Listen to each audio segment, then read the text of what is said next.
ఏం చేస్తాం బిడ్డ అది లేదు తాత, నేను ఒక మాట చెప్తా ఈను ఇంటే నీకు మంచి జరుగుతుందా. అబ్బా నాయన మీ నాయన మాట విన్నా, మీ అమ్మ మాట విన్నా, బిల్డింగ్లకి గుడిసెలకి వచ్చినా నీ మాట ఈ గుడిసెలు కూడా లేకుండా పోతున్నాయేమో బాబు వద్దు వద్దు అంటే అప్పుడు ఏం చెప్పిందంటే బిడ్డ ఒక్కసారి నా మాట ఏం చేయాలి బిడ్డ చెప్పు.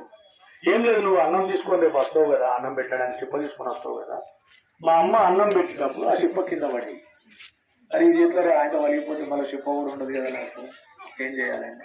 సరే చిప్ప చిరిగిపోతే మళ్ళీ ఇంకోటి నేను వలిగిపోతే ఇంకో చిప్ప తెద్దాం ఎట్లానైతే నేను చెప్పినట్టు తిను అంటే సరే వింటాను అని ఉదయం మళ్ళీ తెల్లా లేచి ఆ చిప్ప తీసుకొని ఆ డోర్ కాడికి రాగానే కూరలమ్మ అన్నం తీసుకొని వచ్చిందంటే పెట్టి అన్నం తీసుకొని వచ్చి అన్నం పెడుతుంది.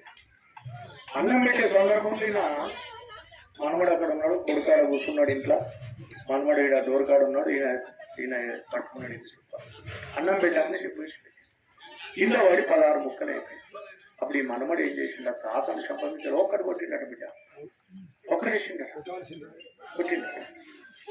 అప్పుడు ఎందురా నన్ను అట్లెట్లా కొడుతున్నావు, ఎందుకు కొట్టినవురా అంటే అప్పుడు అన్నాడు ముసలోడా ఈ షిప్ప వలగొట్టినావు, నేను మళ్ళా గొట్టలు కొనుకరా అన్నా, రేపు ఈ షిప్ప ఉంటే మన ఆయన పెడుతుంది కదా, ఇదే షిప్ప పగిలిపోకపోతే కాపాడి మన ఆయనకి ఇదే షిప్పలు అన్నం పెడుతుంది కదా, నీ కొత్త షిప్ప కొడతారా అన్న, రేపు వాళ్ళు ఇంకో షిప్ప కొనుక్కు ఖర్చు పెట్టాను మన ఆయన కింద పెట్టాలి నేను అన్నం.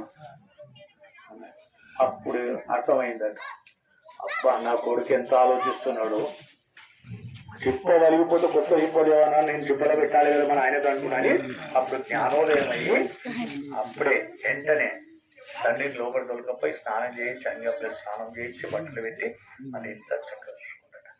అందుకే నీతో కూడా ఇది మరొకన్నా నువ్వు ఎట్లా చేస్తావు, నీ గురువు గారు వస్తే నువ్వు నమస్కారం చేసినావు అనుకో, నీ పిల్లలు ఆటోమేటిక్ నమస్కారం చేస్తావు. గురువు గారికి ఎదురుగా నువ్వు కుర్చీ చేసుకుని కాళ్ళ మీద కాలు వేసుకొని కూర్చున్నావు అనుకో, నీ కొడుకు నీకు ఎదురుగా కాళ్ళ మీద కాలు వేసుకొని ఆయన కూర్చుంటుంది. కాబట్టి